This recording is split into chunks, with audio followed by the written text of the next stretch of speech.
Fala pessoal, sejam bem-vindos a mais um vídeo aqui no canal da Pythonando. E hoje nós damos introdução a uma série de vídeos mais introdutórios sobre a linguagem Python aqui no canal. Porque até então, nós tínhamos conteúdos para programadores um pouco mais avançados, intermediários e avançados, ou seja, aquelas pessoas que já sabem o básico da linguagem Python, como, por exemplo, listas, dicionários, estruturas de repetição, como for e while, estruturas de decisão, como if, else e elif, e queria aprender um pouco mais sobre o framework Django, manipulação de banco de dados e outras coisas. Mas eu sei que tem um público aqui no meu canal que me acompanha que é um pouco mais iniciante, que está começando a aprender a programação agora, e eu vou dar mais conteúdo para vocês. E se você é esse aluno mais iniciante e você quer saber quais desses vídeos são para você, é só ver essas tiras em azul, essas duas tiras em azuis na thumb do vídeo. Se o vídeo tem essas tiras, é porque o vídeo é um conteúdo mais destinado para iniciantes. Se o vídeo não tem, ele é um vídeo normal que a gente sempre teve aqui no canal, focado para intermediários e avançados.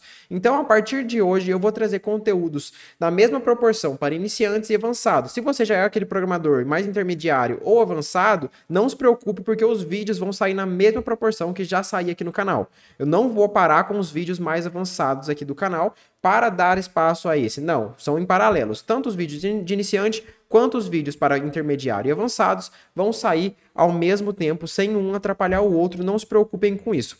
Então vamos lá, pessoal, vamos começar aqui, porque hoje o que nós vamos fazer? Nós vamos falar sobre estruturas de decisão. Ou seja, até então, se você nunca viu estrutura de decisão, o que seu código fazia? Ele começava na linha 1, 2, 3, 4, 5, 6, 7 e assim por diante. E todas essas linhas eram executadas independente do que aconteça. A estrutura de decisão faz com que um determinado bloco de código só seja executado se e somente se uma determinada condição pré-estabelecida pelo programador seja verdadeira.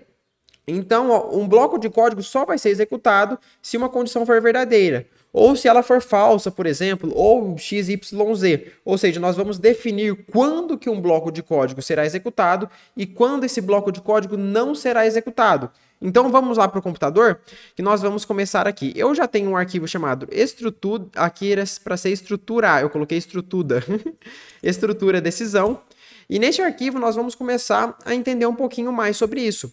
Então, a primeira coisa que vocês têm que saber é que a palavra reservada if na linguagem, se a gente traduzir para o português, significa se. Então, se uma condição for aceita, for verdadeira, faça isso. Então, vamos ver assim, ó, por exemplo, se eu coloco aqui, por exemplo, print oi, e eu executo esse meu código, o oi vai ser executado. Então, vou colocar aqui Python 3, vamos executar o código, estrutura decisão, e ele me mostrou aqui o oi. Ou seja, o oi foi executado. Porque eu falei para esse comando ser executado. Essa foi a instrução que eu dei para o meu computador. Mas eu posso fazer assim, ó. If, ou seja, se uma determinada condição for verdadeira. Então, se uma determinada condição for igual a true, faça alguma coisa. Procedimento. Então, basicamente, essa daqui é a estrutura de uma estrutura de decisão do Python. Ou seja, eu tenho a palavra reservada if, uma determinada condição na qual tem que ser verdadeira, e depois aqui, entre uma tabulação, eu vou ter os meus procedimentos, procedimento, dentro dessa tabulação. Ou seja, aqui eu dei um tab para dentro. Se eu saio desse tab, ele não pertence mais a esse if. Vamos colocar isso aqui em prática? Como que funciona? Então, eu vou colocar assim, se 5 for igual a 5, print oi. Aí eu vou te perguntar, o 5, ele é igual ao 5? Sim. Então essa condição aqui, ó, lembra que eu falei que isso daqui é uma condição? Essa condição, ela é igual à verdade? Ela é uma verdade? Sim, isso daqui é uma verdade. Então quando eu rodar o meu código, ele vai me mostrar oi. Porque esse comando aqui foi executado. Ou seja, ele só será executado se essa condição for verdadeira. Essa condição é verdadeira? Sim, então eu executo o comando. E se eu fizer o contrário, por exemplo, 5 é igual a 6, eu executo esse comando, quando eu rodar esse meu código estrutura decisão, ele não me mostra nada, ele não me mostra o oi. Por quê? A linha 2 foi ignorada pelo interpretador do Python. Ela não foi executada, porque essa condição aqui é uma condição falsa. E eu poderia colocar aqui, print oi2, e depois aqui um outro print, estou fora. Que quando eu executar esse meu código com 5 é igual a 6, o que vai acontecer? O interpretador Python vai perguntar 5 é igual a 6? Ele vai retornar false. Então, tudo que está dentro desse if aqui não vai ser executado. O que está dentro do if? Tudo aquilo que está uma tabulação à frente. Então, esse oi e esse oi2. Os dois estão uma tabulação à frente. Então, eles não serão executados. Esse print aqui da linha 4, ele está para a esquerda, ou seja, ele não pertence ao if, ou seja, ele vai ser executado mesmo se essa condição aqui for falsa, for verdadeira, ele não tem nada a ver com o if. Então, se eu executo esse meu código, ele vai mostrar apenas estou fora. Aqui, ó, estou fora. E agora, se eu coloco uma condição verdadeira aqui, ele me mostra tudo. Oi, oi2 e estou fora. E a gente pode estender isso daqui. Por quê? Existem vários operadores aqui. Eu posso perguntar, print entrei, por exemplo. Entrei. O 5, eu posso perguntar se ele é maior do que 5. 5 é maior do que 5? Falso. Então ele não vai mostrar nada. 5 ele é igual a 5. Aí eu posso perguntar, 5 é maior ou igual do que 5? Aí sim funciona. Aí ele me mostra entrei. Posso colocar aqui menor também. 5 é menor do que 5? Falso. 5 é igual a 5. Então, por exemplo, aqui se eu coloco 3. 3 é menor do que 5? Aí ele mostra entrei, porque isso daqui é uma verdade. Então, os operadores que nós temos é o menor ou igual. Eu tenho o maior ou igual. Eu tenho o igual. Eu tenho o diferente. E alguns outros operadores que a gente vai ver mais pra frente. Por exemplo, o not. O not ele vai inverter a operação. Aqui começa a ficar um pouquinho mais complexo, presta atenção, pessoal. Preciso da sua atenção agora, ó. Depois você dá uma dispersada, eu sei que é bem difícil prestar atenção por muito tempo, mas agora é um momento muito importante. Esse not, ele inverte a condição. Ou seja, se essa operação é verdadeira, ela passa a ser falsa. E se ela é falsa, ela vira verdadeira. Ou seja, aqui, ó, o 5, ele é igual a 5, isso daqui é verdadeiro. Só que o not, ele inverteu a expressão. O verdadeiro virou falso. Ou seja, ele não vai executar esse print, ó. Se eu rodo esse meu código, ele não executou nada. Agora, se eu coloco uma condição falsa aqui, por exemplo, o 5, ele é diferente de 5? Isso daqui é falso. Então, só que o not inverteu a expressão, ou seja, virou verdadeiro. Então, se eu executo o código, ele me mostra entrei. Então, o not, ele é um operador que ele faz? Ele inverte aquela minha operação. Aquela minha expressão, se ela é falsa, vira verdadeira, se ela é verdadeira, ela vira falsa. Isso aqui são sempre expressões booleanas, ou seja, é falso ou verdadeiro, não tem como ser outra coisa. Não tem como, é meio falso, é meio verdadeiro. Não, ou é falso ou é verdadeiro. Não tem um meio termo entre eles, ok? E eu posso também encadear essas operações. Por exemplo, o 5, ele é igual a 5? Beleza. Só que eu não quero verificar só isso. Eu quero verificar também se o 5 é igual a 5 e o 6 foi igual a 7. Então, o que ele vai acontecer? O AND aqui é um operador na qual ele vai verificar duas coisas ao mesmo tempo. Ela só vai ser verdadeira se as duas forem verdadeiras. Ou seja, o 5 é igual a 5? É verdadeiro. Só que ele vai me printar um entrei? Não sei, talvez. Calma, vamos ver. Então, 5 é igual a 5, verdadeiro. O 6 é igual a 7? Não. Isso aqui é falso. Ou seja, então o if aqui é falso, por quê? O 5 é igual a 5 e o 6 é igual a 7? Não, porque o 6 não é igual a 7. Então, quando eu rodo meu código, ele não me mostra o entrei. E existe um outro operador, que é o operador OR. O operador OR, ele é o contrário. Mas antes aqui, deixa eu só mostrar um outro exemplo na qual o AND é verdadeiro. Aqui eu perguntei, o 5 é igual a 5, verdadeiro, e o 7 é igual a 7, verdadeiro. Os dois não são verdadeiros? Logo, ele vai me retornar verdadeiro e ele vai me mostrar o entrei, ó. Ele me printou aqui, entrei. Existe o outro operador, que é o operador OR. O operador OR, ele não precisa de que os dois sejam verdadeiros. Ele precisa que apenas um deles seja verdade. Ou seja, o 5 é igual a 5 ou o 7 é igual a 7. Ou seja, nesse caso, os dois são verdadeiros. Então, ele vai me printar entrei do mesmo jeito. Mas vamos supor que um deles seja falso. Por exemplo, aqui, ó. O 5 é igual a 5 ou o 6 é igual a 7? Sim, o 5 é igual a 5. Então, ele vai mostrar o entrei. Agora, o OR vai ser falso quando os dois lados, as duas expressões que nós estamos comparando, for falsa também. Por exemplo, se eu perguntar, o 4 é igual a 5 ou o 6 é igual a 7? Não, nenhum deles é igual a nada, nenhum deles é verdade. Logo, ele não me printa absolutamente nada, pessoal. E aqui, com o if, sempre que eu uso o if, eu tenho a possibilidade ou não de utilizar o else. O else, se a gente fosse traduzir, significa senão. Ou seja, se uma determinada condição for verdadeira, faça isso. Se não, faça aquilo. Vamos ver? Então, vou colocar aqui, ó, 5. Se 4 for igual, se 5 for igual a 5, a gente printa em 3. Se não, a gente printa, tô fora.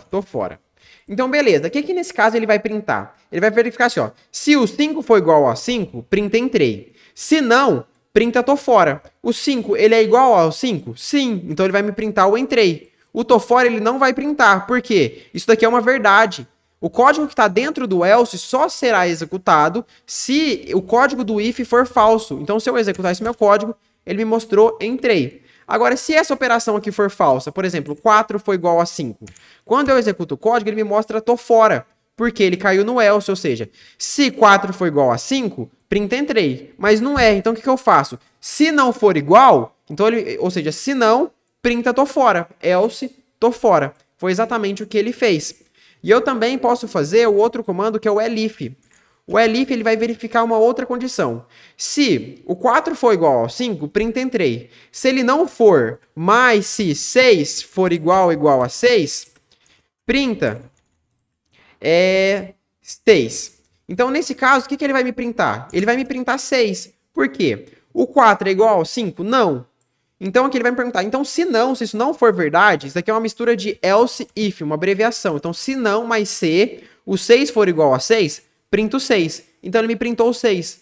Se a expressão do if fosse verdadeira, ele ia me mostrar o quê? Apenas o entrei. Porque se 5 for igual a 5, printa entrei. Se não, mais se, mas não tem o se não, porque isso aqui é verdade. Então, ele nem vai verificar essa condição aqui, porque essa primeira foi verdadeira.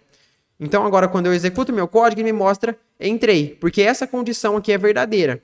E o elif a gente pode encadear com vários. Por exemplo, aqui se 6 for igual a 5, vai ser falso também. Ou seja, se 4 for igual a 5, ele não vai me mostrar isso, porque 4 não é igual a 5. Mas se 6 for igual a 5, também não é uma verdade, então ele não vai mostrar isso. Neste caso, ele não me mostra nada. Nenhuma das condições foram aceitas. E eu posso colocar mais um elif, por exemplo, se 7 for igual a 7.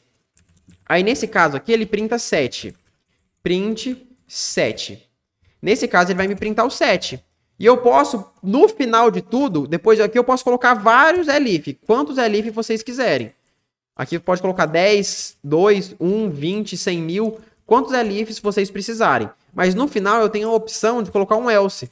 Ou seja, se nenhum dos elifs forem verdadeiros, ele me mostra tô fora. Então, nesse caso, o que ele vai me executar? Ó? Se o 4 for igual a 5, printa entrei. 4 não é igual a 5, então ele vai pular. Se não mais se 6 for igual a 5, não, 6 não é igual a 5, então ele não vai printar o 6. Se não mais se o 7 for igual a 7, isso aqui é uma verdade, então ele me printa o 7. Então, se eu executar esse meu código, ele me printou o 7.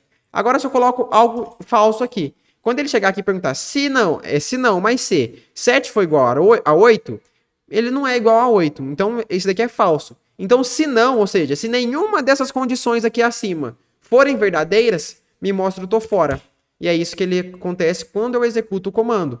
Então, aqui nós temos 3 comandos que vocês precisam saber. If, elif e o else.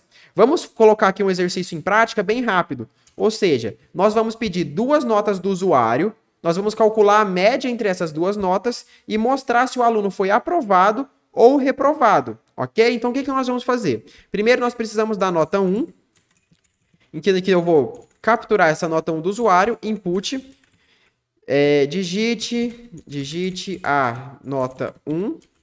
Aqui eu não vou entrar em detalhes sobre variáveis, int, input, porque se você está vendo um vídeo sobre estrutura de decisão, você teoricamente já teria que saber isso daqui. Nota 2 vai ser igual a int, input, digite a nota 2. Feito isso, o que nós temos? Nós temos agora na variável nota 1 a nota 1 e na variável nota 2 a nota 2. Muito simples. Precisamos calcular a média. Então, a média vai ser igual a nota 1 mais nota 2. Isso daqui é entre parênteses, porque antes de calcular a média, eu preciso primeiro somar. E se eu não coloco os parênteses, a precedência de operação é da divisão. Então, ele vai fazer nota 2 dividido por 2, para depois somar com a nota 1. E não é isso que eu quero. Eu quero que ele primeiro soma a nota 1, depois soma a nota 2. Por isso que eu coloquei os parênteses. Agora, eu vou verificar assim, ó. Se a média for menor ou igual a 4, eu vou printar assim, ó. Print reprovado.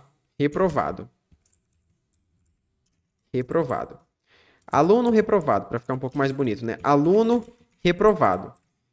Se a média não for menor do que 4, eu vou verificar se elif a média for menor ou igual a menor do que 6. Se a média for menor do que 6, a gente printa assim, ó. Print, você está na recuperação. Aluno de recuperação. Aluno de recuperação. Então, nessa escola é assim, ó. Se a nota do aluno é menor ou igual a 4, o aluno já está reprovado. Ou seja, se ele tirou 0, 1, 2, 3 ou 4 de média, o que vai acontecer? O aluno já está reprovado direto. Agora, se ele tirou uma nota menor do que 6, mas foi maior do que 4, o que vai acontecer? Esse aluno, talvez ele seja reprovado, mas ele tem o direito a uma recuperação antes. E se a nota for maior do que 6, ou seja, elif, a média for maior do que 6, maior ou igual do que 6, eu printo aluno aprovado. Então, qual que é a lógica aqui?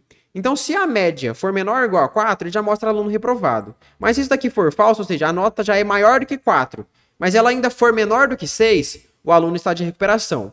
E se a nota for maior ou igual do que 6, o aluno foi aprovado. Vamos verificar esse nosso código? Então, eu vou digitar a nota 1 como 6, como 5, por exemplo, e a nota 2 como 5. Ele tem que me mostrar aluno de recuperação. Por quê? 5 é menor do que 6 e maior do que 4. Ele mostrou aluno de recuperação. Vamos colocar uma nota que o aluno foi muito mal, ou seja, ele já está reprovado direto. Então, 2 e 2, por exemplo. Ele mostrou aluno reprovado. Vamos ver se está funcionando para aluno aprovado? Então, vamos rodar o código, vamos colocar aqui. O aluno tirou 10 e 9 na segunda prova. Ele me mostrou aluno aprovado. Então, é dessa forma que funcionam as estruturas de decisão. É para casos parecidos com esses que você vai precisar dessas estruturas. Ou seja, quando você quer executar um determinado bloco de código, somente se uma condição for verdadeira. E essa condição são essas comparações que a gente faz. Se algo é igual àquilo, se isso é maior do que isso, se isso é menor do que isso, se aquilo é diferente disso e por aí vai, ok, pessoal? Então é isso, eu agradeço a paciência e presença de todos vocês. Não esquece de se inscrever no canal, curtir o vídeo e deixar um comentário aqui de qual dica de Python você precisa. Caio, eu tô querendo aprender sobre estrutura de repetição, listas, o que quer que seja. Deixa aqui nos comentários para eu saber o que vocês estão precisando aprender para eu trazer vídeos para vocês, ok? Então é isso, se o vídeo te ajudou, não esqueça de curtir e se inscrever no canal. E se você tem um amigo que está aprendendo programação, manda esse vídeo para ele também, ok? Então é isso, um abraço e até a próxima aula aqui no canal da Pythonando.